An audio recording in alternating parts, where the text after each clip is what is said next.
antara jalan-jalan untuk memperolehi cinta itu adalah melalui jalan kasihan pada orang yang kita suka. Kesian kat laki kita no. Akhirnya tak ada nak marah.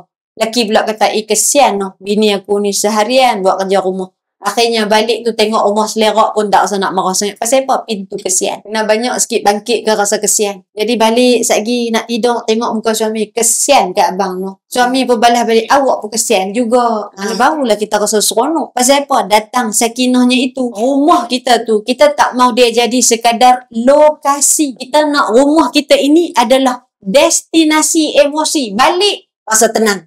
Hak ni yang dulu-dulu ustaz-ustaz kita duk sebut. Usrati jannati, baiti jannati. Yang ni kita nak keluarga aku, syurga aku. Syurga ni maknanya balik rumah best. Balik rumah syok. Bukan tak berkelahi. Berkelahi sekali-sekali. Tapi bila balik tu hati rasa tenang, dada rasa lapang.